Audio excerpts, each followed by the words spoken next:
சூரா அல்-அன்ஆம். அளவற்ற அருளாளனும் நிகரற்ற அன்புடையோனுமாகிய அல்லாஹுவின் திருப்பெயரால் துவங்குகின்றேன். எல்லா புகழும் அல்லாஹுவுக்கே உரியது. அவனே வானங்களையும் பூமியையும் படைத்தான். இருள்களையும் ஒளியையும் அவனே உண்டாக்கினான். அப்படி இருந்தும் நிராகரிப்பவர்கள் தம் இறைவனுக்கு பிற பொருள்களை சமமாக்குகின்றனர். அவன்தான் உங்களை களிமண்ணிலிருந்து படைத்து பின்னர் உங்களுக்கு ஒரு குறிப்பிட்ட தவணையையும் ஏற்படுத்தியுள்ளான். இன்னும் உங்களை கேள்வி கணக்குக்காக எழுப்புவதற்காக குறிக்கப் பெற்றுள்ள தவணையும் அவனிடமே உள்ளது. அப்படி இருந்தும் நீங்கள் சந்தேகப்படுகிறீர்கள். இன்னும் வானங்களிலும் பூமியிலும் அவனே ஏக நாயனாகிய அல்லாஹ். உங்கள் இரகசியத்தையும் உங்கள் பரசியத்தையும் அவன் அறிவான். இன்னும் நீங்கள் நன்மையோ தீமையோ சம்பாதிப்பதை எல்லாம் அவன் அறிவான். அவ்வாறு இருந்தும் தங்கள் இறைவனிடம் இருந்து அவனுடைய திரு வசனங்களிலிருந்து எந்த வசனம் வந்த போதிலும் அதை அவர்கள் புறக்கணிக்கவே செய்கின்றனர். எனவே சத்திய வேதம் அவர்களிடம் வந்திருக்கும் போதும் அதனை பொய்ப்பிக்கின்றனர். ஆனால் எந்த விஷயங்களை பொய்யென்று பரிகசித்துக் கொண்டிருக்கிறார்களோ அவை அவர்களுக்கு வந்தே தீரும். அவர்களுக்கு முன்னர் நாம் எத்தனையோ தலைமுறையினரை அழித்திருக்கிறோம் என்பதை அவர்கள் பார்க்கவில்லையா? பூமியில் நாம் உங்களுக்கு செய்து தரா வசதிகளையெல்லாம் அவர்களுக்கு செய்து கொடுத்திருந்தோம். அவர்கள் மீது நாம் வானம் தாரை தாரையாக மழை பெய்யுமாறு நாம் செய்து அவர்களுக்கு கீழே ஆறுகள் செழித்தோடும்படி செய்தோம். பிறகு அவர்களின் பாவங்களின் காரணத்தால் அவர்களை அழித்து விட்டோம். அவர்களுக்கு பின் புதிய தலைமுறைகளை உண்டாக்கினோம்.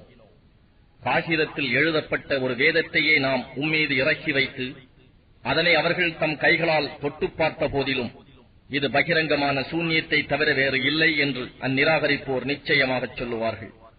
இவர் உண்மையான தூதர் என்று சாட்சி கூற இவருக்காக ஒரு மலக்கு அனுப்பி வைக்கப்பட வேண்டாமா என அவர்கள் கூறுகின்றனர். அவ்வாறு நாம் ஒரு மலக்கை இறக்கி வைப்போமானால் அவர்களுடைய காரியம் முடிக்கப்பட்டிருக்கும். பிறகு அவர்களுக்கு சிறிதும் அவகாசம் கொடுக்கப்பட மாட்டாது. நம் தூதரை ஒரு மலக்காகவே அனுப்புவதாயினும் அவர்கள் மலக்கை காணும் சக்தி இல்லாதவர்கள் ஆதலால் அவரையும் நாம் மனித உருவத்திலேயே ஆக்கி அனுப்பியிருப்போம். அதுபோதும் அவர்கள் உள்ளங்களில் இப்பொழுது குழப்பமாக்கிய சந்தேகத்தையே நிச்சயமாக குழப்பமாக்கி வைத்திருப்போம். நபியே, உமக்கு முன்னர் வந்த தூதர்களும் நிச்சயமாக இவ்வாறே பரிகசிக்கப்பட்டனர். முடிவில் அவர்கள் எதை பரிகசித்துக் கொண்டிருந்தனரோ அதுவே பரிகசித்தவர்களை வந்து சூழ்ந்து கொண்டது. பூமியில் நீங்கள் சுற்றி வந்து அல்லாஹுவின் வசனங்களை பொய்ப்பித்தவர்களின் முடிவு என்ன ஆயிற்று என்பதை நீங்கள் கவனித்து பாருங்கள் என்று நபியே நீர் கூறுவீராக. வானங்களிலும் பூமியிலும் உள்ளவை யாருக்கு சொந்தம் என்று நபியே நீர் அவர்களை கேளும். அவர்கள் என்ன பதில் கூற முடியும்? எனவே எல்லாம் அல்லாஹுவுக்கே சொந்தம் என்று கூறுவீராக. அவன் தன் மீது கருணையை கடமையாக்கிக் கொண்டான். நிச்சயமாக இறுதி நாளில் உங்களையெல்லாம் அவன் ஒன்று சேர்ப்பான். இதில் எவ்வித சந்தேகமும் இல்லை. எவர்கள் தமக்கு தாமே நஷ்டத்தை உண்டு பண்ணிக் கொண்டார்களோ அவர்கள் ஈமான் கொள்ள மாட்டார்கள். இரவிலும் பகலிலும் வசித்திருப்பவையெல்லாம் அவனுக்கே சொந்தம். அவன் யாவற்றையும் செவியுறுவோனாகவும் நன்கு அறிபவனாகவும் இருக்கின்றான். வானங்களையும் பூமியையும் படைத்த அல்லாஹ்வை அன்றி வேறு எவரையும் என் பாதுகாவலனாக எடுத்துக் கொள்வேனா? அவனே யாவருக்கும் உணவளிக்கிறான். அவனுக்கு எவராலும் உணவளிக்கப்படுவதில்லை என்று நபியே நீர் கூறுவீராக. இன்னும் அல்லாஹுவுக்கு வழிபடுபவர்களில் முதன்மையானவனாக இருக்கும்படி நான் கட்டளையிடப்பட்டுள்ளேன். இன்னும் நீங்கள் ஒரு காலும் இணை வைப்போரில் ஒருவராகிவிட வேண்டாம் என்றும் கூறுவீராக. நான் என் இறைவனுக்கு மாறு செய்தால் மகத்தான நாளில் ஏற்படும் வேதனையை நான் நிச்சயமாக பயப்படுகிறேன். அந்நாளில் எவர் ஒருவர் அந்த வேதனையை விட்டும் விலக்கப்படுவாரோ நிச்சயமாக அல்லாஹ் அவர் மீது கிருபை புரிந்து விட்டான். இது மிக தெளிவான பாக்கியமாகும் என்று கூறுவீராக. நபியே, அல்லாஹ் உமக்கு ஏதாவது ஒரு துன்பத்தை ஏற்படுத்திவிட்டால் அவனை தவிர வேறு யாரும் அதை நீக்க முடியாது. இன்னும் அவன் உமக்கு ஒரு நன்மையை உண்டாக்கிவிட்டால் அதை எவரும் தடுக்க முடியாது. அவன் எல்லா பொருட்கள் மீதும் பேராற்றல் உடையவனாக இருக்கின்றான். அவனே தன் அடியார்களை அடக்கி ஆள்பவன். இன்னும் அவனே பூரண ஞானம் உள்ளவன், யாவற்றையும் நன்கறிந்தவன். நபியே, சாட்சியத்தில் மிகவும் பெரியது எது எனக் கேளும். அல்லாஹ்வே எனக்கும் உங்களுக்கும் இடையே சாட்சியாக இருக்கின்றான். இந்த குர்ஆன் எனக்கு வஹியாக அருளப்பட்டுள்ளது. இதைக் கொண்டு உங்களையும் இதை அடைந்தவர்களையும் நான் அச்சமூட்டி எச்சரிப்பதற்காக. நிச்சயமாக வணக்கத்திற்கு உரிய வேறு தெய்வங்களும் அல்லாஹுடன் இருப்பதாக நீங்கள் சாட்சி கூற முடியுமா என்று அவரிடம் கேட்பீராக. இல்லை, நான் அவ்வாறு சாட்சி சொல்ல முடியாது என்றும் கூறுவீராக. வணக்கத்திற்கு உரியவன் நிச்சயமாக அவன் ஒருவன் தான். அவனுக்கு நீங்கள் இணை வைப்பதிலிருந்து நான் நிச்சயமாக விலகிக் கொண்டவனே என்று கூறிவிடும். எவரும் தம் குழந்தைகளை சந்தேகமில்லாமல் அறிவதைப் போல் வேதம் கொடுக்கப் பெற்றவர்கள் நம் தூதராகிய இவரை இறைவனுடைய தூதர்தாம் என்று நன்கறிவார்கள். அல்லாஹ் மீது பொய்யை கற்பனை செய்கிறவனை விட அல்லது அவனுடைய வசனங்களை பொய்யாக்குகிறவனை விட அநியாயக்காரன் யார்? நிச்சயமாக அநியாயக்காரர்கள் வெற்றி பெறவே மாட்டார்கள். அவர்கள் அனைவரையும் நாம் ஒன்று சேர்க்கும் நாளில் நமக்கு இணை வைத்தவர்களை நோக்கி, நீங்கள் அல்லாஹுவுக்கு இணையாக வைத்த உங்களுடைய அந்த கூட்டாளிகள் எங்கே என்று கேட்போம். எங்கள் ரப்பாகிய அல்லாஹுவின் மீது ஆணையாக நாங்கள் இணை வைப்பவர்களாக இருந்ததில்லை என்று கூறுவதை தவிர வேறு அவர்களுடைய பதில் எதுவும் இராது. நபியே, அவர்கள் தங்களுக்கு எதிராக எவ்வாறு பொய் கூறிக்கொண்டார்கள் என்பதை பாரும். ஆனால் இறைவனுக்கு இணையானவை என்று அவர்கள் பொய்யாக கற்பனை செய்ததெல்லாம் அவர்களுக்கு உதவிடாது மறைந்துவிடும். அவர்களில் சிலர் பேச்சை கேட்பது போல் பாவனை செய்கின்றனர். நாம் அவர்களுடைய உள்ளங்களில் அதை விளங்கிக் கொள்ளாது இருக்குமாறு திரையிட்டு விட்டோம். இன்னும் அவர்கள் காதுகளில் செவிட்டுத்தன்மை ஏற்படும்படி செய்துவிட்டோம். இன்னும் அவர்கள் எல்லா அத்தாட்சிகளையும் பார்த்தாலும் அவற்றை அவர்கள் நம்ப மாட்டார்கள். இன்னும் இவர்கள் உம்மிடம் வந்தால் உம்மோடு வாதாடுவார்கள். இவையெல்லாம் முன்னோர்களுடைய கட்டுக்கதைகளே அன்றி வேறில்லை என்று இந்நிராகரிப்போர் கூறுவார்கள். மேலும் அவர்கள் பிறரையும் அதை கேட்க விடாது தடுக்கிறார்கள். இவர்களும் அதை விட்டு ஒதுங்கிக் கொள்கிறார்கள். அவர்கள் தங்களை தாங்களே நாசமாக்கிக் கொள்கிறார்கள். ஆனால் அவர்கள் இதை புரிந்து கொள்ளவில்லை. நரக நெருப்பின் முன் அவர்கள் நிறுத்தப்படும் போது, நபியே, நீர் அவர்களை பார்ப்பீர்களாயின் நாங்கள் திரும்ப உலகத்திற்கு அனுப்பப்பட்டால் நலமாக இருக்குமே.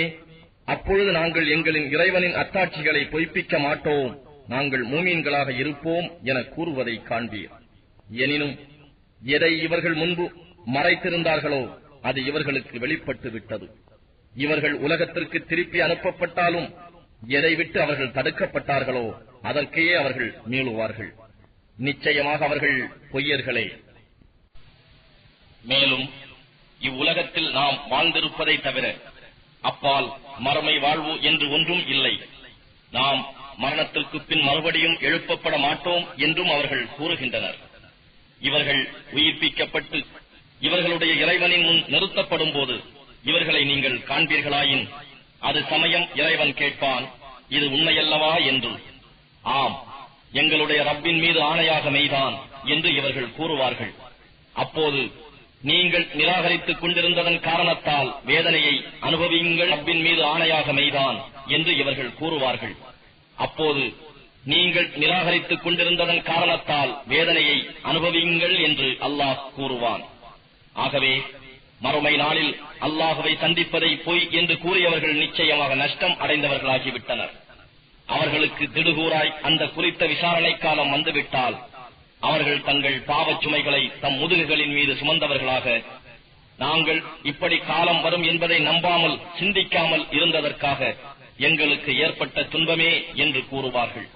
அவர்கள் சுமந்து கொண்டிருப்பவை மிகவும் கெட்டவை அல்லவா?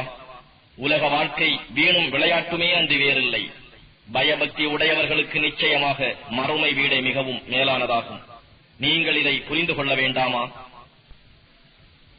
நபியே, அவர்கள் உம்மை பொய்யரென கூறுவது நிச்சயமாக உம்மை கவலையில் ஆழ்த்துகிறது என்பதை நாம் அறிவோம். அவர்கள் உம்மை பொய்யாக்கவில்லை.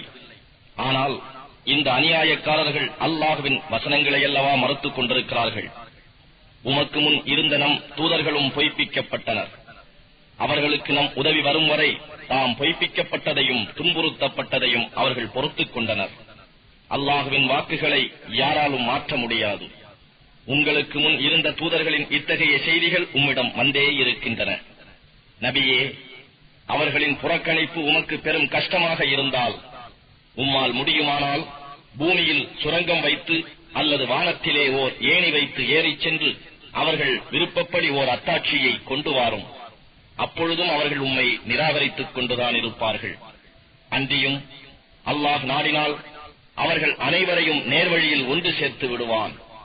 ஆகவே அறிவில்லாதவர்களில் ஒருவராக நீர் ஆகிவிட வேண்டாம். சத்தியத்துக்கு செவி சாய்ப்போர்தாம் நிச்சயமாக உபதேசத்தை ஏற்றுக்கொள்வார்கள். மற்றவர்கள் உயிரற்றவர்களைப் போன்றோரே. இறந்தவர்களை அல்லாஹ் உயிர்ப்பித்து எழுப்புவான். பின்னர் அவனிடமே அவர்கள் மீட்டப்படுவார்கள். நமது விருப்பம் போல் ஓர் அத்தாட்சி அவருடைய இறைவனிடம் இருந்து அவர் மீது இறக்கப்பட வேண்டாமா என்று அவர்கள் கேட்கிறார்கள். நபியே, நீர் கூறும், நிச்சயமாக அல்லாஹ் அத்தகைய ஓர் அத்தாட்சியை இறக்கி வைக்க வல்லமை உடையவனே. எனினும் அவர்களில் பெரும்பாலோர் அதை அறிந்து கொள்வதில்லை. பூமியில் ஊர்ந்து திரியும் பிராணிகளும் தம் இரு இறக்கைகளால் பறக்கும் பறவைகளும் உங்களைப் போன்ற இனமே அன்றி வேறில்லை. அவற்றில் எதையும் நம் பதிவு புத்தகத்தில் நாம் குறிப்பிடாமல் விட்டுவிடவில்லை. இன்னும் அவை யாவும் அவற்றின் இறைவனிடம் ஒன்று சேர்க்கப்படும். நம்முடைய வசனங்களை பொய்ப்பிப்பவர்கள் குஃப்ர் என்னும் இருளில் செவிடர்களாகவும் ஊமையர்களாகவும் இருக்கின்றனர். அல்லாஹ் தான் நாடியவர்களை தவறான வழியில் செல்ல விட்டு விடுகிறான். இன்னும் அவன் நாடியவரை நேர்வழியில் செலுத்துகின்றான். நபியே, அவர்களிடம் நீர் கூறும், அல்லாஹுடைய வேதனை உங்களிடம் வந்துவிட்டால் அல்லது நீங்கள் அஞ்சும் அந்த விசாரணை காலம் வந்துவிட்டால் அதிலிருந்து உங்களை காப்பாற்ற அல்லாஹுவை அன்றி வேறு யாரையாவது நீங்கள் உண்மையாளர்களாக இருந்தால் அழைப்பீர்களா என்பதை நீங்கள் சிந்தித்து பார்த்தீர்களா? நீங்கள் உண்மையாளர்களானால் இதற்கு பதில் கூறுங்கள். அப்படி அல்ல, அவனையே நீங்கள் அழைப்பீர்கள். அப்போது அவன் எதற்காக அவனை அழைத்தீர்களோ அத்துன்பத்தை தான் நாடினால் நீக்கிவிடுவான். இன்னும் அவனுடன் இணை வைத்திருந்தவற்றை நீங்கள் மறந்து விடுவீர்கள். நபியே, உமக்கு முன்னர் இருந்த சமூகத்தாருக்கும் நாம் நம் தூதர்களை அனுப்பினோம். அச்சமூகத்தாரை நோயை கொண்டும் வறுமையை கொண்டும் பிடித்தோ அவர்கள் பணிந்து வரும் பொருட்டு. நம்மிடம் இருந்து அவர்களுக்கு வேதனை வந்தபோது அவர்கள் பணிந்திருக்க வேண்டாமா? அதற்கு மாறாக அவர்களுடைய இருதயங்கள் இறுகிவிட்டன. அவர்கள் செய்து கொண்டிருந்ததையே ஷைத்தான் அவர்களுக்கு அழகாக காட்டிவிட்டான்.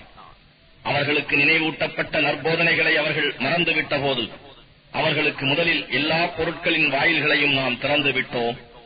பின்னர் அவர்களுக்கு கொடுக்கப்பட்டதை கொண்டு அவர்கள் மகிழ்ச்சி அடைந்து கொண்டிருந்த வேளை நம் வேதனையை கொண்டு அவர்களை திடீரென பிடித்துக் கொண்டோம். அப்போது அவர்கள் நம்பிக்கை இழந்து கை செய்தப்பட்டவர்கள் ஆகிவிட்டனர். எனவே அக்கிரமம் செய்து கொண்டிருந்த கூட்டத்தாரின் வேர் அறுபட்டு விட்டது. எல்லா புகழும் உலகங்கள் யாவற்றுக்கும் இரட்சகனான அல்லாஹுவுக்கே ஆகும். அல்லாஹ் உங்களுடைய செவிப்புலனையும் பார்க்கும் சக்தியையும் எடுத்துவிட்டு உங்கள் இருதயங்களின் மீது முத்திரையிட்டு விடுவானானால் அதை உங்களுக்கு அல்லாஹ்வை அன்றி வேறு எந்த இறைவன் கொடுப்பான் என்று நீங்கள் சிந்தித்து பார்த்தீர்களா என்று நபியே நீர் கேட்பீராக. நம் அத்தாட்சிகளை எவ்வாறு விளக்குகிறோம் என்பதை நபியே நீர் கவனிப்பீராக. இவ்வாறிருந்தும் பின்னரும் அவர்கள் புறக்கணித்தே வருகின்றனர். திடீரென்றோ அல்லது முன் எச்சரிக்கையாகவோ அல்லாஹுவின் வேதனை உங்களிடம் வந்துவிட்டால் என்ன நிலை ஏற்படும் என்பதை நீங்கள் சிந்தித்தீர்களா? அச்சமயம் அக்கிரமக்காரர்கள் தவிர வேறு யாரும் அழிக்கப்படுவார்களா என்று நபியே நீர் கேளும். நன்மையைக் கொண்டு நன்மாராயம் கூறுவோராகவும் தீமையை விட்டு எச்சரிக்கை செய்வோராகவுமே அன்றி நாம் தூதர்களை அனுப்பவில்லை. எனவே எவர் அவர்களை நம்பி சீர்திருந்தி நடந்தார்களோ அவர்களுக்கு அச்சமும் இல்லை, அவர்கள் துக்கப்படவும் மாட்டார்கள். ஆனால் எவர் நம் திருவசனங்களை பொய்ப்பிக்கிறார்களோ அவர்களை அவர்கள் செய்து வரும் பாவங்களின் காரணமாக வேதனை பிடித்துக் கொள்ளும். நபியே நீர் கூறும், என்னிடத்தில் அல்லாஹுவின் பொக்கிஷங்கள் இருக்கின்றன என்று நான் உங்களிடம் கூறவில்லை. மறைவானவற்றை நான் அறிய மாட்டேன். நிச்சயமாக நான் ஒரு மலக்காக இருக்கின்றேன் என்றும் நான் உங்களிடம் சொல்லவில்லை. எனக்கு வஹியாக அறிவிக்கப்பட்டதை தவிர வேறு எதையும் நான் பின்பற்றவில்லை. இன்னும் நீர் கூறும், குருடனும் பார்வையுடையவனும் சமமாவாரா? நீங்கள் சிந்திக்க வேண்டாமா? இன்னும் எவர் தங்கள் இறைவன் முன் மறுமையில் கொண்டு வரப்படுவது பற்றி பயப்படுகிறார்களோ அவர்களுக்கு இவ்வேதத்தை கொண்டு எச்சரிக்கை செய்யும். பாவத்திலிருந்து நீங்கி அவர்கள் பயபக்தி உடையோராகும் பொருட்டு. அவனை தவிர அவர்களுக்கு பாதுகாப்பளிப்பவரோ பரிந்து பேசுபவரோ வேறு யாரும் இல்லை. நபியே, தங்கள் இறைவனுடைய திருப்பொருத்தத்தை நாடி எவர் காலையிலும் மாலையிலும் அவனை பிரார்த்தித்து அழைத்துக் கொண்டிருக்கிறார்களோ அவர்களை நீர் விரட்டி விடாதீர். அவர்களுடைய கேள்வி கணக்கு பற்றி உம்மிடம் பொறுப்பு இல்லை. உம்முடைய கேள்வி கணக்கு பற்றி அவர்கள் மீது யாதொரு பொறுப்பும் இல்லை. எனவே நீர் அவர்களை விரட்டிவிட்டால் நீரும் அநியாயம் செய்பவர்களில் ஒருவராகி விடுவீர். இவ்வாறே நாம் அவர்களில் சிலரை கொண்டு சிலரை சோதித்தோம். அப்பொழுது அவர்கள், எங்களில் இருந்து ஏழைகளாகிய இவர்கள் மீதா அல்லாஹ் அருள் புரிந்து விட்டான் என செல்வர்கள் முனைந்தனர். நன்றி அறிதல் உடையவர்களை அல்லாஹ் நன்கு அறிய மாட்டானா? நம் வசனங்களை நம்பியவர்கள் உம்மிடம் வந்தால், சலாமுன் அலைக்கும், உங்கள் மீது சாந்தியும் சமாதானமும் உண்டாவதாக என்று நபியே நீர் கூறும். உங்கள் இறைவன் கிருபை செய்வதை தன் மீது கடமையாக்கிக் கொண்டான். உங்களில் எவரேனும் அறியாமையினால் ஒரு தீமையை செய்துவிட்டு அதற்கு பின் பாவத்தை விட்டும் திரும்பி மனம் திருந்தி நடப்பாரானால் நிச்சயமாக அவன் அல்லாஹ் மன்னிப்பவனாகவும் மிக்க கருணை உடையவனாகவும் இருக்கின்றான். குற்றவாளிகளின் வழி இன்னதென்று சந்தேகம் இன்றி தெளிவாகுவதற்காக நாம் நம் வசனங்களை இவ்வாறு விவரிக்கின்றோம். நீங்கள் அல்லாஹ்வை அன்றி வேறு எவற்றை கடவுளாக அழைக்கின்றீர்களோ அவற்றை வணங்கக்கூடாது என்று நான் நிச்சயமாக தடுக்கப்பட்டுள்ளேன் என்று நபியே நீர் கூறுவீராக. உங்களுடைய மன இச்சைகளை நான் பின்பற்ற மாட்டேன். நான் அப்படி செய்தால் நிச்சயமாக நான் வழி தவறிவிடுவேன். மேலும் நான் நேர்வழி பெற்றவர்களிலும் இருக்க மாட்டேன் என்றும் நபியே நீர் கூறுவீராக. பின்னும் நீர் கூறும், நான் என்னுடைய ரப்பின் தெளிவான அத்தாட்சியின் மீதே இருக்கின்றேன். ஆனால் நீங்களோ அதை பொய்ப்பிக்கின்றீர்கள். நீங்கள் எதற்கு அவசரப்படுகின்றீர்களோ அவ்வேதனையானது என் அதிகாரத்தில் இல்லை. அதிகாரம் அனைத்தும் அல்லாஹுவிடமே அன்றி வேறில்லை. சத்தியத்தையே அவன் கூறுகின்றான். தீர்ப்பு வழங்குவோரில் அவனே மிகவும் மேலானவனாக இருக்கின்றான். நபியே நீர் கூறும், நீங்கள் எதற்கு அவசரப்படுகிறீர்களோ அது என் அதிகாரத்தில் இருந்திருக்குமானால் உங்களுக்கும் எனக்கும் இடையேயுள்ள விவகாரம் உடனே தீர்க்கப்பட்டே இருக்கும். மேலும் அல்லாஹ் அநியாயம் செய்வோரை நன்கு அறிந்தவனாக இருக்கின்றான். அவனிடமே மறைவானவற்றின் திறவுகோல்கள் இருக்கின்றன. அவற்றை அவனன்றி எவரும் அறியார். மேலும் கரையிலும் கடலிலும் உள்ளவற்றையெல்லாம் அவன் அறிவான். அவன் அறியாமல் ஓர் இலையும் உதிர்வதில்லை. பூமியின் ஆழத்தில் அடர்ந்த இருள்களின் கிடக்கும் சிறு வித்தும் பசுமையானதும் உலர்ந்ததும் எந்த பொருளும் தெளிவான அவனுடைய பதிவேட்டில் இல்லாமல் இல்லை. அவன் தான் இரவில் உங்களை மறித்தவர்கள் போல் இருக்கச் செய்கிறான். இன்னும் நீங்கள் பகலில் செய்தவற்றையெல்லாம் அறிகிறான். மீண்டும் உங்களை குறிப்பிட்ட தவணையை முடிப்பதற்காக பகலில் எழுப்புகிறான். பின்னர் உங்களுடைய இறுதி மீட்சி அவனிடமே இருக்கிறது. அப்பால் நீங்கள் இவ்வுலகில் செய்து கொண்டிருந்ததை அவன் உங்களுக்கு அறிவிப்பான். அவன் தன் அடியார்களை அடக்கி ஆளுபவனாக இருக்கின்றான். அன்றியும் உங்கள் மீது பாதுகாப்பாளர்களையும் ஏற்படுத்துகிறான். உங்களில் ஒருவருக்கு மரணம் வந்துவிடுமானால் நம் அமரர்கள் அவன் ஆத்மாவை எடுத்துக் கொள்கிறார்கள். அவர்கள் தம் கடமையில் தவறுவதில்லை. பின்னர் அவர்கள் தங்களின் உண்மையான பாதுகாவலனான அல்லாஹ்விடம் கொண்டு வரப்படுவார்கள். அப்போது தீர்ப்பு கூறும் அதிகாரம் அவனுக்கே உண்டு என்பதை அவர்கள் அறிந்து கொள்ளட்டும். அவன் கணக்கு வாங்குவதில் மிகவும் விரைவானவன். நபியே நீர் கூறும், நீங்கள் கரையிலும் கடலிலும் உள்ள இருள்களில் சிக்கி தவிக்கும் சமயத்தில் எங்களை இதைவிட்டு காப்பாற்றிவிட்டால் நிச்சயமாக நாங்கள் நன்றி செலுத்துவோரில் ஆகிவிடுவோம் என்று பணிவாகவும் மறைவாகவும் நீங்கள் பிரார்த்திக்கின்றீர்களே, அப்போது உங்களை காப்பாற்றுகிறவன் யார்? இதிலிருந்தும் இன்னும் மற்றெல்லா துன்பங்களிலிருந்தும் உங்களை காப்பாற்றுபவன் அல்லாஹ்வே. அப்படி இருந்தும் நீங்கள் அவனுக்கு இணை வைக்கின்றீர்களே என்று நபியே நீர் கூறும், உங்கள் தலைக்கு மேலிருந்தோ அல்லது உங்களுடைய கால்களுக்கு கீழிருந்தோ உங்களுக்கு துன்பம் ஏற்படும்படி செய்யவும் அல்லது உங்களை பல பிரிவுகளாக்கி உங்களில் சிலருடைய கொடுமையை அனுபவிக்கும்படி செய்யவும் அவன் ஆற்றல் உள்ளவனாக இருக்கின்றான். அவர்கள் விளங்கிக் கொள்வதற்காக நம் வசனங்களை எவ்வாறு பல வகைகளில் தெளிவாக்கி விவரிக்கின்றோம் என்பதை நபியே நீர் கவனிப்பீராக. நபியே, திருக்குர்ஆன் ஆகிய இது முற்றிலும் உண்மையாக இருந்தும் சமூகத்தார் இதை நிராகரிக்கின்றனர். எனவே நான் உங்கள் பொறுப்புகளை ஏற்றுக்கொள்பவன் அல்ல என்று நபியே நீர் கூறிவிடும். ஒவ்வொரு காரியத்திற்கும் ஒரு குறிப்பிட்ட காலம் உண்டு. அதனை சீக்கிரமே நீங்கள் அறிந்து கொள்வீர்கள். நபியே, நம் வசனங்களை பற்றி வீண்வாதம் செய்து கொண்டிருப்போரை நீங்கள் கண்டால் அவர்கள் அதை விட்டு வேறு விஷயங்களில் கவனம் செலுத்தும் வரையில் நீங்கள் அவர்களை புறக்கணித்துவிடும். இக்கட்டளையை விட்டு ஷைத்தான் உம்மை மறக்கும்படி செய்துவிட்டால் நினைவு வந்ததும் அந்த அநியாயக்கார கூட்டத்தினருடன் நீர் அமர்ந்திருக்க வேண்டாம். வீண் விவாதத்தில் ஈடுபட்டுக் கொண்டிருக்கும் அவர்களுடைய செய்கைகளின் கணக்கில் பயபக்தி உடையவர்களுக்கு யாதொரு பொறுப்பும் இல்லை. எனினும் அவர்கள் பயபக்தி உடையவர்களாகும் பொருட்டு அவர்களுக்கு நல்லுபதேசம் செய்வது பொறுப்பாகும். நபியே, யார் தங்கள் மார்க்கத்தை விளையாட்டாகவும் வெறும் வேடிக்கையாகவும் எடுத்துக் கொண்டார்களோ, இன்னும் யாரை இவ்வுலக வாழ்க்கை ஏமாற்றிவிட்டதோ அவர்களை விட்டுவிடும். எனினும் அவர்களுக்கு ஒவ்வொரு ஆன்மாவும் தான் செய்த செயல்களின் காரணமாக ஆபத்தில் சிக்கிக் கொள்ளும் எனும் உண்மையை குர்ஆனை கொண்டு நினைவுறுத்தும். அந்த ஆத்மாவுக்கு அல்லாஹ்வை தவிர வேறு பாதுகாவலரோ பரிந்து பேசுபவரோ இல்லை. தாங்கள் செய்த பாவத்திற்கு ஈடாக தங்களால் இயன்ற அத்தனையும் கொடுத்தாலும் அது ஒப்புக்கொள்ளப்பட மாட்டாது.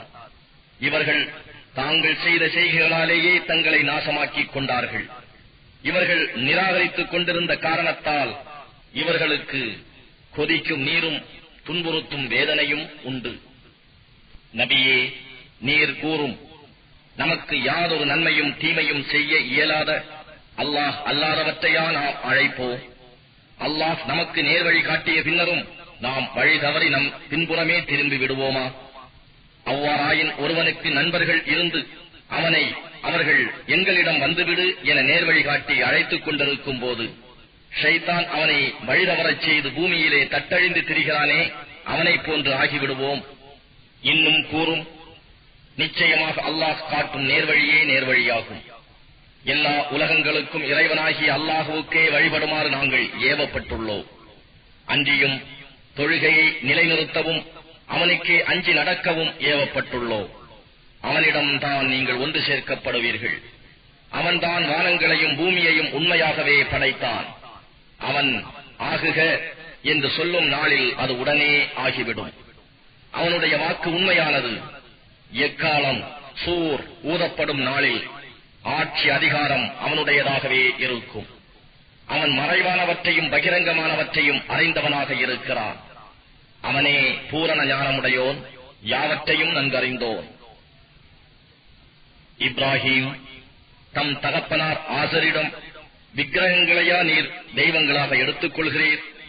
நான் உம்மையும் உம் சமூகத்தாரையும் பகிரங்கமான வழிகேட்டில் இருப்பதை நிச்சயமாக பார்க்கிறேன் என்று கூறினார். அவர் உறுதியான நம்பிக்கை உடையவராய் ஆகும் பொருட்டு வானங்கள் பூமி இவற்றின் ஆட்சியை இவ்வாறு காண்பித்தோ. ஆகவே அவரை இருள் மூடிக்கொண்டபோது அவர் ஒரு நட்சத்திரத்தை பார்த்தார். இதுதான் என் இறைவன் என்று கூறினார். ஆனால் அது மறைந்தபோது அவர், நான் மறையக்கூடியவற்றை நேசிக்க மாட்டேன் என்று சொன்னார்.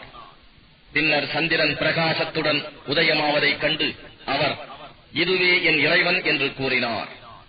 ஆனால் அது மறைந்தபோது அவர், என் இறைவன் எனக்கு நேர்வழி காட்டவில்லையானால் நான் நிச்சயமாக வழி தவறியவர்கள் கூட்டத்தில் ஒருவனாக ஆகிவிடுவேன் என்று கூறினார். பின் சூரியன் மிக்க ஒளியுடன் உதயமாவதைக் கண்டபோது, இதுவே என் இறைவன், இது எல்லாவற்றிலும் பெரியது என்று அவர் கூறினார். அதுவும் அஸ்தமிக்கவே அவர், என் சமூகத்தாரே, நிச்சயமாக நீங்கள் ஆண்டவனுக்கு இணை வைக்கும் ஒவ்வொன்றையும் விட்டு நிச்சயமாக நான் விலகிவிட்டேன் என்று கூறினார். வானங்களையும் பூமியையும் படைத்தவன் பக்கமே நான் உறுதியாக என் முகத்தை திருப்பிக் கொண்டேன். நான் முஷ்ரிக்கானவனாக இணை வைப்போரில் ஒருவனாக இருக்க மாட்டேன் என்று கூறினார். அவருடன் அவருடைய கூட்டத்தார் விவாதித்தார்கள். அதற்கு அவர், அல்லாஹ்வை பற்றி விவாதிக்கவா நீங்கள் என்னிடம் வந்துள்ளீர்கள்? அவன் நிச்சயமாக நேர்வழி காட்டிவிட்டான். நீங்கள் அவனுக்கு இணையாக்குபவற்றை பற்றி நான் பயப்பட மாட்டேன். என் இறைவன் நாடினால் அன்றி எதுவும் நிகழ்ந்து விடாது. என் இறைவன் தன் ஞானத்தால் எல்லா பொருட்களையும் சூழ்ந்திருக்கின்றான். இதை நீங்கள் சிந்திக்க வேண்டாமா என்று கூறினார். உங்களுக்கு அவன் எந்த அத்தாட்சியும் இறக்கி வைக்காமல் இருக்கும் போது நீங்கள் அல்லாஹுவுக்கு இணை வைப்பது பற்றி பயப்படவில்லை. அப்படி இருக்க நீங்கள் அவனுக்கு இணை வைப்பவற்றுக்கு நான் எப்படி பயப்படுவேன்? நம் இரு பிரிவினரில் அச்சமின்றி இருக்க தகுதியுடையவர் யார்? நீங்கள் அறிந்தவர்களாக இருந்தால் கூறுங்கள் எனவும் கேட்டார். எவர் ஈமான் கொண்டு அதன் பின்னர் தம்முடைய ஈமானை அநீதியை கொண்டு களங்கப்படுத்தவில்லையோ அவர்களுக்கே அபயம் உண்டு. இன்னும் அவர்களே நேர்வழியை பெற்றுக் கொண்டவர்கள். இவை நம்முடைய ஆதாரங்களாகும். நாம் இவற்றை இப்ராஹீமுக்கு அவருடைய கூட்டத்திற்கு எதிராக கொடுத்தோம். நாம் விரும்புவோருடைய பதவிகளை மேலும் மேலும் உயர்த்துகிறோம். நிச்சயமாக உம்முடைய இறைவன் பூரண ஞானமும் பேரறிவும் உள்ளவன். நாம் அவருக்கு இஸ்ஹாக்கையும் யாக்கூபையும் சந்ததியாக கொடுக்க அருளினோம். இவர்கள் அனைவரையும் நாம் நேர்வழியில் செலுத்தினோம். இதற்கு முன்னர் நாம் நூஹையும் அவருடைய சந்ததியிலிருந்து தாவூது, சுலைமான், அய்யூப், யூசுப், மூசா, ஹாரூன் ஆகியோரையும் நேர்வழியில் செலுத்தினோம்.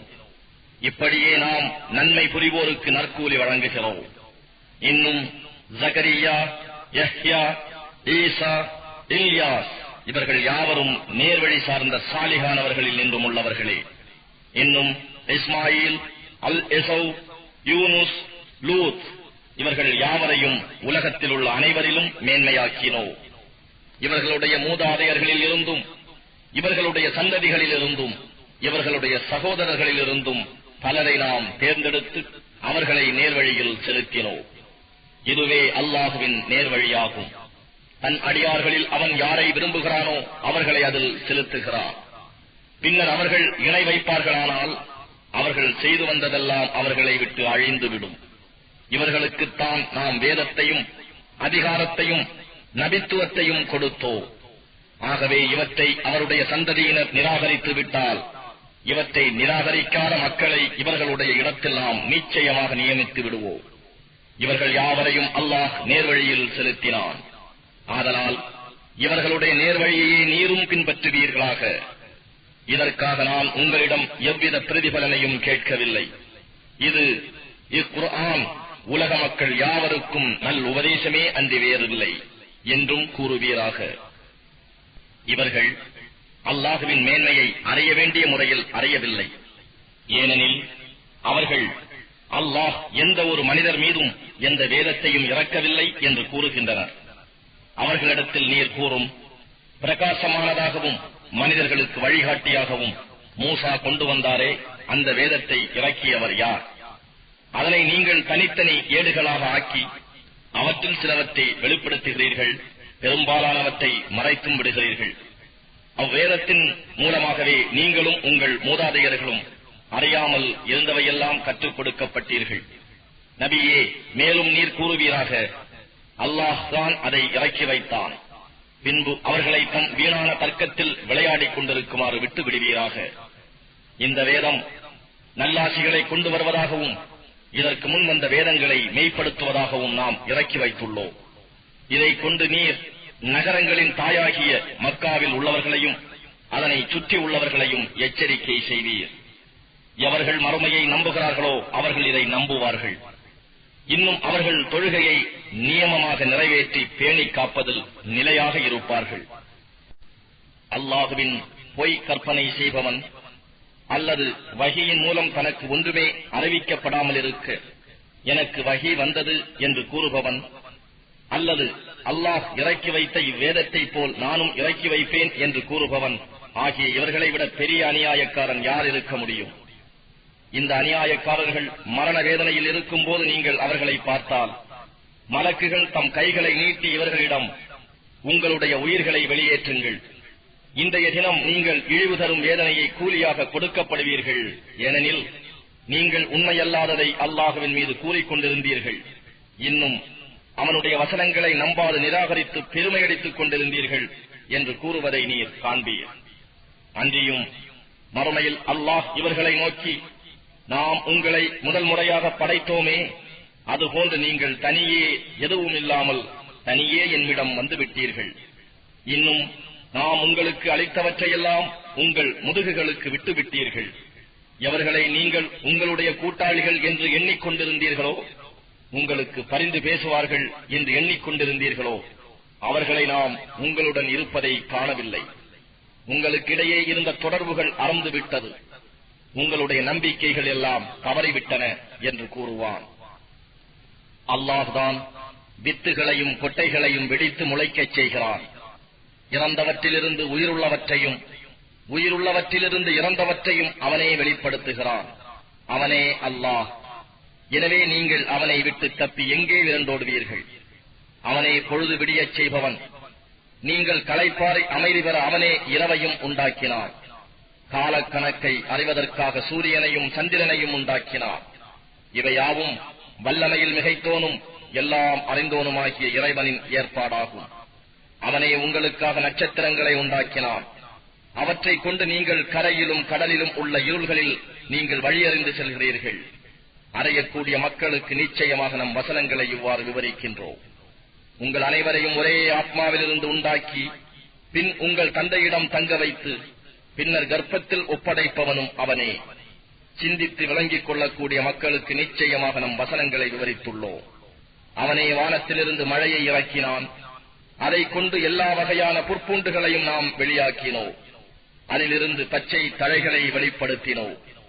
அதிலிருந்து நாம் வித்துக்களை அடர்த்தியான கதிர்களாக வெளிப்படுத்துகிறோம். பேரீத்த மரத்தின் பாலையிலிருந்து வளைந்து தொங்கும் பழக்குலைகளும் இருக்கின்றன. திராட்சை தோட்டங்களையும் பார்வைக்கு ஒன்று போலவும் சுவைக்கு வெவ்வேறாகவும் உள்ள மாதுளை, ஜைத்தூன், ஒலிவம் ஆகியவற்றையும் நாம் வெளிப்படுத்தி இருக்கிறோம். அவை பூத்து காய்ப்பதையும் பின்னர் கனிந்து பழமாவதையும் நீங்கள் உற்று நோக்குவீர்களாக. நிச்சயமாக ஈமான் கொள்ளும் மக்களுக்கு இவற்றில் அத்தாட்சிகள் அமைந்துள்ளன. இவ்வாறிருந்தும் அவர்கள் ஜின்களை அல்லாஹுவுக்கு இணையானவர்களாக ஆக்குகிறார்கள். அல்லாஹுவே அந்த ஜின்களையும் படைத்தான். இருந்தும் அறிவில்லாத காரணத்தால் இணை வைப்போர் அவனுக்கு புதல்வர்களையும் புதல்விகளையும் கற்பனை செய்து கொண்டார்கள். அவனோ இவர்கள் இவ்வாறு வர்ணிப்பதிலிருந்து தூயவனாகவும் உயர்ந்தவனுமாக இருக்கின்றான். அவன் வானங்களையும் பூமியையும் முன்மாதிரியின்றி படைத்தவன். அவனுக்கு மனைவி எவரும் இல்லாதிருக்க அவனுக்கு எவ்வாறு பிள்ளை இருக்க முடியும்? அவனே எல்லா பொருட்களையும் படைத்தான். இன்னும் அவன் எல்லா பொருட்களையும் நன்கு அறிந்தவனாக இருக்கின்றான். அவன்தான் அல்லாஹ், உங்கள் இறைவன். அவனை தவிர வேறு இறைவன் இல்லை. எல்லா பொருட்களின் படைப்பாளன் அவனே ஆவான். ஆகவே அவனையே வழிபடுங்கள். இன்னும் அவனே எல்லா காரியங்களையும் கண்காணிப்பவன். பார்வைகள் அவனை அடைய முடியா. ஆனால் அவனோ எல்லோருடைய எல்லா பார்வைகளையும் சூழ்ந்து அடைகிறான். அவன் நுட்பமானவன், தெளிவான ஞானமுடையவன். நிச்சயமாக உங்களுக்கு உங்கள் இறைவனிடம் இருந்து ஆதாரங்கள் வந்துள்ளன. எவர் அவற்றை கவனித்து பார்க்கிறாரோ அது அவருக்கே நன்மையாகும். எவர் அவற்றை பார்க்காது கண்ணை மூடிக்கொள்கிறாரோ அது அவருக்கே கேடாகும். நான் உங்களை காப்பவன் அல்ல என்று நபியே நீர் கூறும். நீர் எங்களுக்கு நன்றாக ஓதி காண்பித்தீர் என்று அவர்கள் கூறுவதற்காகவும் அறியக்கூடிய மக்களுக்கு நாம் இதனை தெளிவாக்குவதற்காகவும் இவ்வாறு நம் அத்தாட்சிகளை நாம் பலவாறாக விளக்குகிறோம். நபியே, உம்முடைய இறைவனிடம் இருந்து உமக்கு வஹி மூலம் அறிவிக்கப்பட்டதையே நீர் பின்பற்றுவீராக. அவனை தவிர வணக்கத்திற்குரிய இறைவன் வேறு இல்லை. இணை வைப்போரை நீர் புறக்கணித்துவிடும். அல்லாஹ் நாடியிருந்தால் அவர்கள் இணை வைத்திருக்கவே மாட்டார்கள். நாம் உம்மை அவர்கள் மீது காப்பாளராக ஏற்படுத்தவில்லை. இன்னும் நீர் அவர்கள் காரியங்களை நிர்வகிக்கும் பொறுப்பாளரும் அல்லர். அவர்கள் அழைக்கும் அல்லாஹ் அல்லாதவற்றை நீங்கள் திட்டாதீர்கள். அப்படி திட்டினால் அவர்கள் அறிவில்லாமல் வரம்பை மீறி அல்லாஹுவை திட்டுவார்கள். இவ்வாறே ஒவ்வொரு சமூகத்தாருக்கும் அவர்களுடைய செயலை நாம் அழகாக ஆக்கியுள்ளோம். பின்பு அவர்களுடைய மீட்சி அல்லாஹ்விடமே இருக்கிறது. அப்போது அவர்கள் செய்ததை அவர்களுக்கு அவன் அறிவிப்பான். நிராகரித்துக் கொண்டிருக்கும் அவர்கள் அல்லாஹ்வின் மீது உறுதியான சத்தியம் செய்து தங்களுக்கு ஒரு அத்தாட்சி வந்துவிடுமானால் தாம் நிச்சயமாக அதை கொண்டு ஈமான் கொள்வதாக கூறுகிறார்கள். நபியே, அவர்களிடம் கூறும், அத்தாட்சிகள் யாவும் அல்லாஹ்விடமே இருக்கின்றன. இது பற்றி உங்களுக்கு என்ன தெரியும் என்று. எனினும் அத்தாட்சிகள் வந்தாலும் அவர்கள் நம்பிக்கை கொள்ள மாட்டார்கள். மேலும் நாம் அவர்களுடைய உள்ளங்களையும் அவர்களுடைய பார்வைகளையும் திருப்பி விடுவோம். அவர்கள் முதலில் இதை நம்பாமல் இருந்தது போலவே இன்னும் அவர்கள் தங்களுடைய வழிகேட்டிலேயே தத்தழிந்து திரியுமாறு அவர்களை நாம் விட்டு விடுவோம். நாம் அவர்களிடம் வழக்குகளை இறக்கி வைத்தாலும், இறந்தவர்களை அவர்களிடம் பேசும்படி செய்தாலும், இன்னும் எல்லா பொருட்களையும் அவர்களிடம் நேருக்கு நேர் கொண்டு வந்து ஒன்று சேர்த்தாலும், அல்லாஹ் நாடினால் அன்றி அவர்கள் ஈமான் கொள்ள மாட்டார்கள். அவர்களில் பெரும்பாலோர் மூடர்களாகவே இருக்கின்றனர். இவ்வாறே ஒவ்வொரு நபிக்கும் மனிதரிலும் ஜின்களிலும் உள்ள ஷைத்தான்களை விரோதிகளாக நாம் ஆக்கியிருந்தோம். அவர்களில் சிலர் மற்றவரை ஏமாற்றும் பொருட்டு அலங்காரமான வார்த்தைகளை ரகசியமாக சொல்லிக் கொண்டிருந்தார்கள். நபியே, உம்முடைய இறைவன் நாடியிருந்தால் இவ்வாறு அவர்கள் செய்திருக்க மாட்டார்கள். எனவே அவர்களையும் அவர்கள் கூறும் பொய் கற்பனைகளையும் விட்டு விடுவீராக. மேலும் மறுமையை நம்பாதவர்களின் இருதயங்கள் ஷைத்தான்களின் அலங்காரமான பேச்சின் பக்கம் சார்ந்து நிற்பதற்கும், அவர்கள் அதனுடன் பொருந்தி மகிழ்வடைவதற்கும், அவர்கள் செய்து கொண்டிருக்கும் தீய காரியங்களை இவர்களும் செய்வதற்காகவும் இவ்வாறு இவர்களை மயக்கி வந்தனர். நபியே, கூறும், அல்லாஹ் அல்லாதவனையா தீர்ப்பளிக்கும் நீதிபதியாக நான் தேடுவேன்? அவனோ உங்களுக்கு விரிவான விளக்கமான வேதத்தை இறக்கியுள்ளான். எவர்களுக்கு நாம் வேதத்தை கொடுத்திருக்கின்றோமோ அவர்கள் நிச்சயமாக இது குர்ஆன் உம்முடைய இறைவனிடம் இருந்து உண்மையாக இறக்கப்பட்டுள்ளது என்பதை நன்கு அறிவார்கள். எனவே நீர் சந்தேகம் கொள்பவர்களில் ஒருவராகி விடாதீர். மேலும் உம்முடைய இறைவனின் வார்த்தை உண்மையாலும் நியாயத்தாலும் முழுமையாகிவிட்டது. அவனுடைய வார்த்தைகளை மாற்றுவோர் எவரும் இல்லை.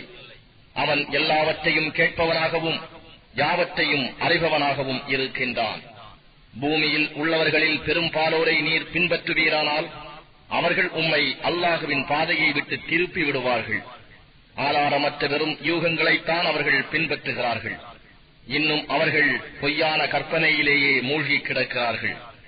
நிச்சயமாக தன்னுடைய நல்வழியை விட்டு தவறியவன் யார் என்பதை உம் இறைவன் நன்கு அறிவான்.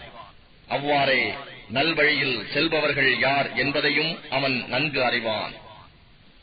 மோமீன்களே, நீங்கள் அல்லாஹுவின் வசனங்களை நம்புவோராக இருப்பின் அல்லாஹுவின் பெயர் ஓதப்பெற்று அறுக்கப்பட்டவற்றின் மாமிசத்தையே புசியுங்கள்.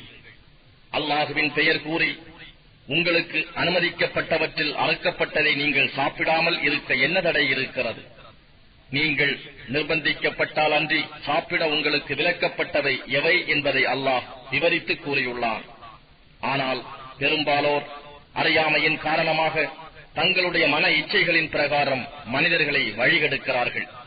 வரம்பு மீறி செல்பவர்களை நிச்சயமாக உம் இறைவன் நன்கு அறிகிறான். மூமீன்களே, வெளிப்படையான பாவத்தையும் அந்தரங்கமான பாவத்தையும் விட்டுவிடுங்கள்.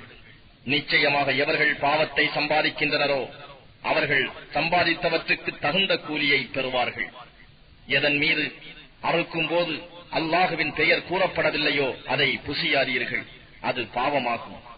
நிச்சயமாக ஷைத்தான்கள் தங்கள் நண்பர்களை உங்களோடு வீண் தர்க்கம் செய்யுமாறு தூண்டுகிறார்கள். நீங்கள் அவர்களுக்கு வழிபட்டால் நிச்சயமாக நீங்களும் முஷ்ரிக்குகள், இணை வைப்போர் ஆவீர்கள். மரணம் அடைந்த ஒருவனை நாம் உயிர்ப்பித்து எழுப்பினோ, இன்னும் அவனுக்கு ஓர் ஒளியையும் கொடுத்தோ, அதை கொண்டு அவன் மனிதர்களிடையே நடமாடுகிறான். மற்றொருவன் இருளில் சிக்கிக் கிடக்கிறான், அதை விட்டு அவன் வெளியேறவே முடியாது. இவ்விருவரும் சமமாவாரா? இவ்வாறே காபிர்களுக்கு அவர்கள் செய்யக்கூடிய பாவச் செயல்கள் அழகாக்கப்பட்டுள்ளன. மேலும் இவ்வாறே ஒவ்வொரு ஊரிலும் ஆங்காங்குள்ள பாவிகளை சதி செய்து கொண்டிருப்பதற்காக தலைவர்களாக்கியுள்ளோம். ஆயினும் அவர்கள் தங்களுக்கே அன்றி வேறு யாருக்கும் சதி செய்யவில்லை. இதை அவர்கள் உணர்வதில்லை. அவர்களுக்கு ஏதாவது ஓர் அத்தாட்சி வந்தால் அவர்கள் அல்லாஹுவின் தூதர்களுக்கு கொடுக்கப்பட்டது போல் எங்களுக்கும் கொடுக்கப்படாத வரையில் நாங்கள் நம்பிக்கை கொள்ளவே மாட்டோம் என்று கூறுகிறார்கள். அல்லாஹ் தனது தூதை எங்கு அமைக்க வேண்டும் என்பதை நன்கு அறிவான். குற்றம் செய்து கொண்டிருப்போருக்கு அவர்கள் செய்யும் சதியின் காரணமாக அல்லாஹுவிடம் இருந்து சிறுமையும் கொடிய வேதனையும் விரைவில் வந்தடையும். அல்லாஹ் யாருக்கு நேர் வழிகாட்ட நாடுகிறானோ அவருடைய நெஞ்சை இஸ்லாத்தை ஏற்றுக்கொள்வதற்காக விசாலமாக்குகிறான். யாரை அவன் வழிகெடுக்க நாடுகிறானோ அவருடைய நெஞ்சை வானத்தில் ஏறுபவன் நெஞ்சை போல் இறுகிச் சுருங்கும்படி செய்கிறான். இவ்வாறே ஈமான் கொள்ளாதவர்களுக்கு அல்லாஹ் தண்டனையை ஏற்படுத்துகிறான். நபியே, இதுவே இறைவனின் நேரான வழியாகும். சிந்தனை உள்ள மக்களுக்கு நம் வசனங்களை நிச்சயமாக விவரித்திருக்கின்றோம். அவர்களுக்காக அவர்களுடைய இறைவனிடம் சாந்தியும் சமாதானமும் உள்ள வீடு சொர்க்கம் உண்டு. அவர்கள் செய்த நன்மைகளின் காரணமாக அவன் அவர்களுடைய உற்ற நேசனாகவும் இருக்கிறான். அவர்கள் யாவரையும் ஒன்று சேர்க்கும் மறுமை நாளில் அவன் ஜின்களை நோக்கி, ஓ ஜின்களின் கூட்டத்தாரே, நீங்கள் மனிதர்களில் அநேகரை வழிகெடுத்து உங்களுடன் சேர்த்துக் கொண்டீர்கள் அல்லவா என்று கேட்பார். அதற்கு மனிதர்களில் இருந்து அவர்களுடைய நண்பர்கள், எங்கள் இறைவா, எங்களில் சிலரை கொண்டு பயன் அடைந்திருக்கின்றோம். நீ எங்களுக்கு நிர்ணயித்த தவணையை நாங்கள் அடைந்துவிட்டோம் என்று கூறுவார்கள். அதற்கு அவன், நரகம்தான் நீங்கள் தங்குமிடமாகும். அல்லாஹ் நாடினால் அன்றி நீங்கள் அதில் என்றென்றும் இருப்பீர்கள். நிச்சயமாக உங்கள் இறைவன் மிக்க ஞானமுடையவனாகவும் யாவற்றையும் நன்கு அறிந்தவனாகவும் இருக்கின்றான். இவ்வாறே அநியாயக்காரர்களில் சிலரை மற்றும் சிலருடன் அவர்கள் செய்து கொண்டிருக்கும் பாவச் செயல்களின் காரணத்தால் நெருங்கியவர்களாக ஆக்குகிறோம். மறுமை நாளில் இறைவன் ஜின்களையும் மனிதர்களையும் நோக்கி, ஜின்கள் மனிதர்கள் கூட்டத்தாரே, உங்களுக்கு நம் வசனங்களை அறிவித்து ஓதிக் காட்டவும், இந்நாளில் ஏற்பட போகும் சந்திப்பை பற்றி உங்களுக்கு எச்சரிக்கை செய்யவும் உங்களிலிருந்தே உங்களிடம் தூதர்கள் வரவில்லையா என்று கேட்பார். அதற்கு அவர்கள், நாங்களே எங்கள் பாவத்தின் மீது சாட்சி கூறுகிறோம் என்று கூறுவார்கள். இதற்கு காரணம் உலக வாழ்க்கை அவர்களை மயக்கிவிட்டது. அவர்கள் காபிர்களாக இருந்ததாக அவர்கள் தங்களுக்கு எதிராகவே சாட்சி கூறுவார்கள். இவ்வாறு தூதர்களை அவன் அனுப்பியதற்கு காரணம் யாதெனின், அநியாயம் செய்பவர்களின் ஊரை அதில் இருப்போர் எச்சரிக்கை இல்லாதிருக்கும் நிலையில் அவர்கள் செய்துவிட்ட அநியாயத்தின் காரணமாக இறைவன் அழிப்பதில்லை. ஒவ்வொருவருக்கும் அவர்கள் நடந்து கொண்டதற்கு தக்கவாறு உயர் நிலைகள் உண்டு. இறைவன் அவர்கள் செய்வதை பற்றி பராமுகமாக இல்லை. இறைவன் தேவைகள் அற்றவன், மிக்க கருணை உடையவன். அவன் நாடினால் உங்களை போக்கி உங்களை அவன் இதர மக்களின் சந்ததியிலிருந்து உற்பத்தி செய்தது போன்றே தான் நாடியவரை உங்களுக்கு பதிலாக ஆக்கிவிடுவான். நிச்சயமாக உங்களுக்கு வாக்களிக்கப்பட்ட கியாமத் வந்துவிடும். அதை நீங்கள் தடுத்துவிட முடியாது. நபியே கூறும், என்னுடைய கூட்டத்தாரே, நீங்கள் உங்கள் நிலைமைக்கு ஒப்ப காரியங்களை செய்து கொண்டிருங்கள். நானும் காரியங்கள் செய்து கொண்டிருப்பவனே. அப்பால் இவ்வுலகத்தின் இறுதி முடிவு யாருக்கு நலமாக இருக்கும் என்பதை நீங்கள் அறிந்து கொள்வீர்கள். நிச்சயமாக அநியாயக்காரர்கள் வெற்றி பெற மாட்டார்கள்.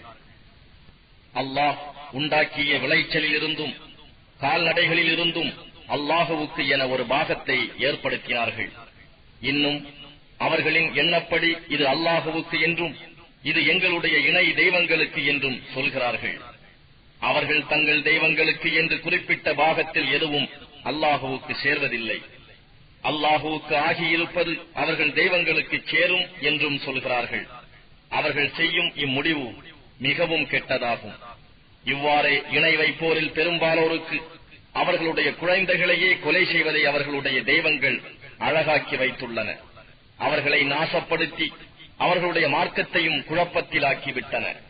அல்லாஹ் நாடியிருந்தால் அவர்கள் அப்படி செய்திருக்க மாட்டார்கள். எனவே நபியே, நீர் அவர்களையும் அவர்களுடைய பொய்யான கூற்றுகளையும் விட்டு விலகி விடுவீராக. இன்னும் அவர்கள் தம் கால்நடைகளை குறிப்பிட்டு ஆடு, மாடு, ஒட்டகம், விவசாயத்தில் காணும் இந்த விளைச்சல் ஆகியவற்றை நாம் விரும்புபவர்களை தவிர வேறு யாரும் புசிப்பது தடுக்கப்பட்டுள்ளது என்று கூறுகின்றனர். மேலும் சில கால்நடைகளை சவாரி செய்யவும் சுமைகளை சுமந்து செல்லவும் பயன்படுத்துவது தடுக்கப்பட்டுள்ளது என்றும், இன்னும் சில கால்நடைகளை அறுக்கும் போது அல்லாஹுவின் பெயரை கூறக்கூடாது என்றும் அல்லாஹுவின் மீது பொய்யாக கற்பனை செய்து சொல்கிறார்கள். அல்லாஹ் அவர்களுடைய பொய் கூற்றுக்களுக்காக அவர்களுக்கு கூலி கொடுப்பார். மேலும் அவர்கள், இந்த கால்நடைகளின் வயிற்றில் இருக்கும் குட்டிகள் எங்கள் ஆண்களுக்கு மட்டுமே சொந்தம், அவை எங்கள் பெண்களுக்கு தடுக்கப்பட்டுள்ளன, அவை செத்து பிறந்தால் அவற்றில் அவர்களுக்கும் பங்கு உண்டு என்றும் கூறுகிறார்கள். அவர்களுடைய இந்த பொய்யான கூற்றுக்கு அவன் தக்க கூலி கொடுப்பான்.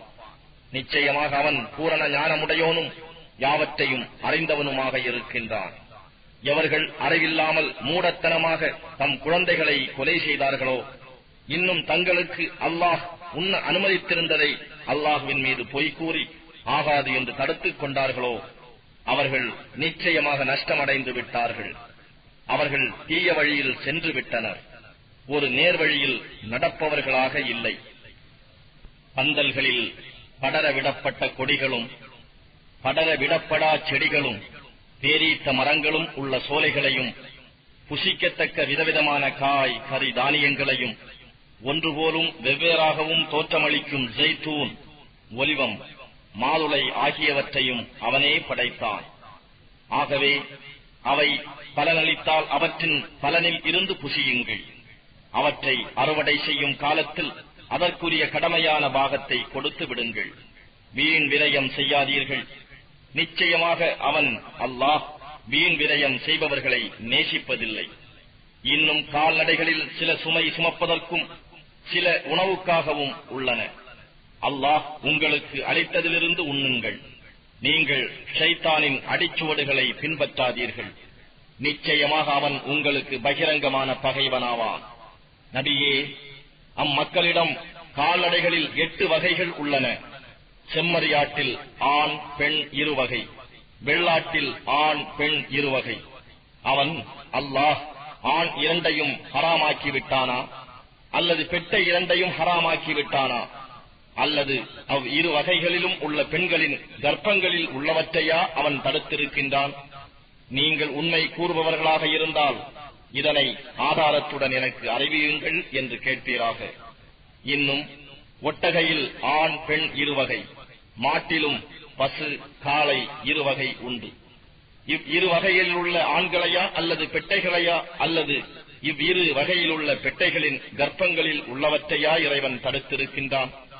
இவ்வாறு அல்லாஹ் கட்டளையிட்டதாக கூறுகிறீர்களே, அச்சமயம் நீங்கள் சாட்சியாக இருந்தீர்களா என்றும் நபியே நீர் கேளும்.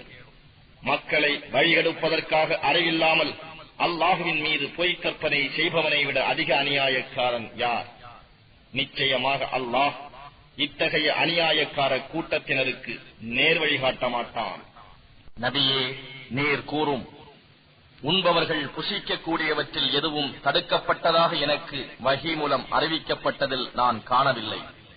தானாக இறந்த பிராணியாகவோ, வடியும் இரத்தமாகவோ, பன்றியின் மாமிசமாகவோ இருந்தால் அன்றி இவையெல்லாம் தடுக்கப்பட்டுள்ளன. ஏனெனில் இவை நிச்சயமாக அசுத்தமாக இருக்கின்றன.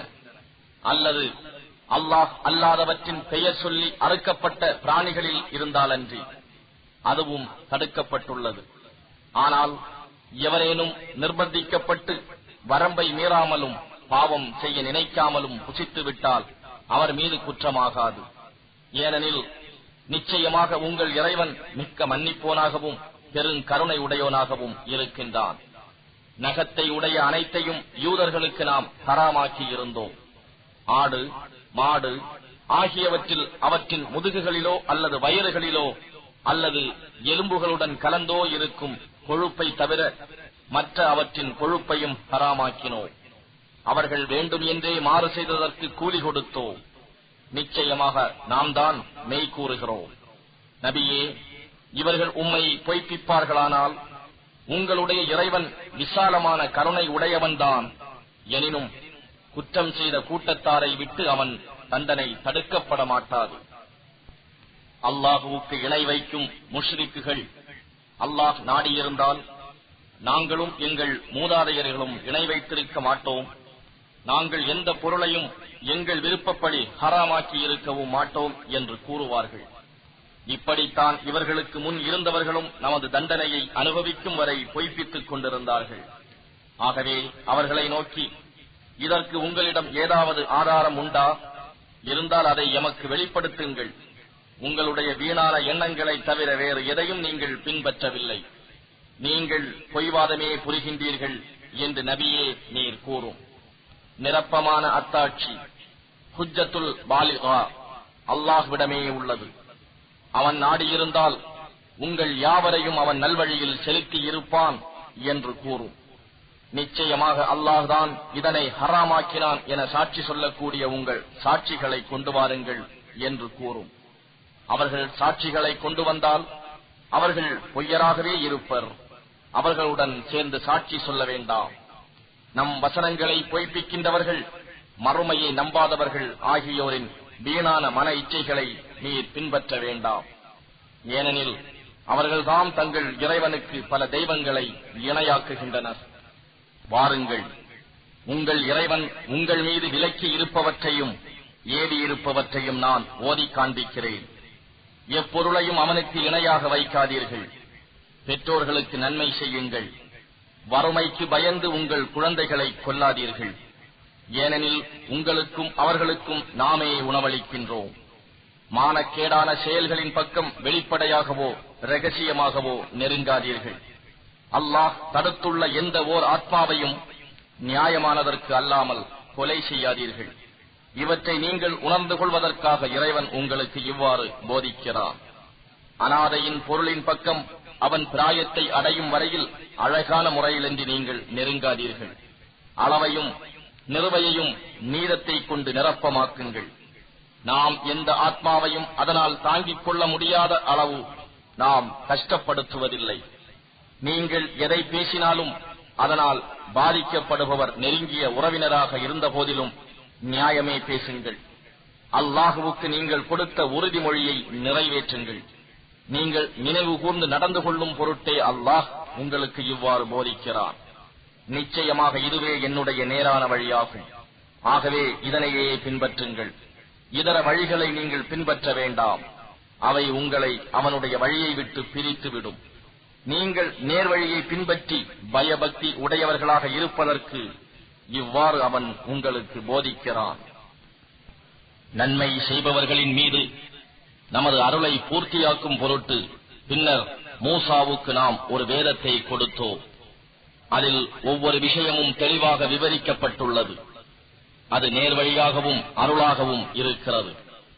அவர்கள் தங்கள் இறைவனை சந்திப்போம் என்று உறுதி கொள்ளும் பொருட்டே அதை கொடுத்தோம். மனிதர்களே, இதுவும் வேதமாகும். இதனை நாமே இறக்கி வைத்துள்ளோம். இது மிக்க பாக்கியம் வாய்ந்தது. ஆகவே இதனை பின்பற்றுங்கள். இன்னும் அவனை அஞ்சி பாவத்தை விட்டு விலகிக் கொள்ளுங்கள். நீங்கள் இறைவனால் கிருபை செய்யப்படுவீர்கள். இதற்கு முன்னர் இரு கூட்டத்தினர் மீது மட்டுமே வேதம் இறக்கப்பட்டது. ஆகவே நாங்கள் அதனை படிக்கவும் கேட்கவும் முடியாமல் பராமுகமாகிவிட்டோம் என்று நீங்கள் கூறாதிருக்கவும், அல்லது மெய்யாகவே எங்கள் மீது ஒரு வேதம் அருளப்பட்டிருந்தால் நிச்சயமாக நாங்கள் அவர்களை விட மிக்க நேர்மையாக நடந்திருப்போம் என்று நீங்கள் கூறாதிருக்கும் பொருட்டும் இவ்வேதத்தை அருளினோம். ஆகவே உங்களுடைய ரப்பிடம் இருந்து மிக தெளிவான வேதமும் அறிகுறியும் நேர்வழியும் அருளும் வந்துவிட்டது. எவன் ஒருவன் அல்லாஹுவின் வசனங்களை புறக்கணித்து அவற்றை விட்டு விலகிவிடுகின்றானோ அவனை விட அதிக அநியாயக்காரன் யார்? நம்முடைய வசனங்களை விட்டு விலகிக் கொள்கிறவர்களுக்கு அவர்கள் விலகிக் கொண்ட காரணத்தால் கொடிய வேதனையை கூலியாக கொடுப்போம். மலக்குகள் அவர்களிடம் நேரில் வருவதையோ, அல்லது இறைவனே அவர்களிடம் வருவதையோ, அல்லது இறைவனின் அத்தாட்சிகளில் சில வருவதையோ அன்றி வேறெதனையும் அவர்கள் எதிர்பார்க்கின்றனரா? உம்முடைய இறைவனின் அத்தாட்சிகளில் சில வரும் அந்நாளில் இதற்கு முன்னால் நம்பிக்கை கொள்ளாமலும் யாதொரு நன்மையையும் சம்பாதிக்காமலும் இருந்துவிட்டு அந்நாளில் அவர்கள் கொள்ளும் நம்பிக்கை எவ்வித பலனையும் அவர்களுக்கு அளிக்காது. ஆகவே அவர்களை நோக்கி, அந்த அத்தாட்சிகளை நீங்களும் எதிர்பாருங்கள், நாமும் எதிர்பார்க்கிறோம் என்று நபியே நீர் கூறும். எவர்கள் தங்களுடைய மார்க்கத்தை தம் விருப்பப்படி பலவாறாக பிரித்து பல பிரிவினர்களாக பிரிந்து விட்டனரோ அவர்களுடன் நபியே உமக்கு எவ்வித சம்பந்தமும் இல்லை. அவர்களுடைய விஷயமெல்லாம் அல்லாஹுவிடம் உள்ளது. அவர்கள் செய்து கொண்டிருந்தவற்றை பற்றி முடிவில் அவனே அவர்களுக்கு அறிவிப்பான். எவர் ஒருவர் ஒரு நன்மையை செய்கிறாரோ அவருக்கு அதுபோல் 10 பங்கு நன்மை உண்டு. எவர் ஒருவர் ஒரு தீமையை செய்கிறாரோ அதை போன்ற அளவுடைய கூலியே கொடுக்கப்படுவார். அவர்கள் அநியாயம் செய்யப்படவும் மாட்டார்கள். நபியே நீர் கூறும், மெய்யாகவே என் இறைவன் எனக்கு நேரான பாதையின் பால் வழிகாட்டினார். அது மிக்க உறுதியான மார்க்கமாகும். இப்ராஹீமின் நேர்மையான மார்க்கமுமாகும். அவர் இணை வைப்பவர்களில் ஒருவராக இருக்கவில்லை. நீர் கூறும், மெய்யாக என்னுடைய தொழுகையும் என்னுடைய மற்ற வணக்கங்களும் என்னுடைய வாழ்வும் என்னுடைய மரணமும் எல்லாமே அகிலங்களின் இறைவனாகிய அல்லாஹுவுக்கே சொந்தமாகும். அவனுக்கு யாதோர் இணையும் இல்லை. இதைக் கொண்டே நான் ஏவப்பட்டுள்ளேன். அவனுக்கு வழிபட்டவர்களில் முஸ்லிம்களில் நான் முதன்மையானவன் என்றும் கூறும். அல்லாஹ்வை அன்றி மற்ற எவரையாவது நான் இறைவனாக எடுத்துக் கொள்வேனா? எல்லா பொருட்களுக்கும் அவனே இறைவனாக இருக்கின்றான். பாவம் செய்யும் ஒவ்வொரு ஆத்மாவும் தனக்கே கேட்டை தேடிக் கொள்கிறது. ஓர் ஆத்மாவின் பாவச் சுமையை மற்றோர் ஆத்மா சுமக்காது. பின்னர் நீங்கள் அனைவரும் உங்கள் இறைவன் பக்கமே திரும்பிச் செல்ல வேண்டியிருக்கிறது. அப்போது நீங்கள் பிணங்கி விவாதம் செய்து கொண்டிருந்தவை பற்றி அவன் உங்களுக்கு அறிவிப்பான் என்று நபியே நீர் கூறும். அவன்தான் உங்களை பூமியில் பிரதிநிதிகளாக ஆக்கினான். அவன் உங்களுக்கு கொடுத்துள்ளவற்றில் உங்களை சோதிப்பதற்காக உங்களில் சிலரை விட பதவிகளில் உயர்த்தினான். நிச்சயமாக இறைவன் தண்டிப்பதில் விரைவானவன். மேலும் அவன் நிச்சயமாக மன்னிப்பவன், மிக்க கருணை உடையவன்.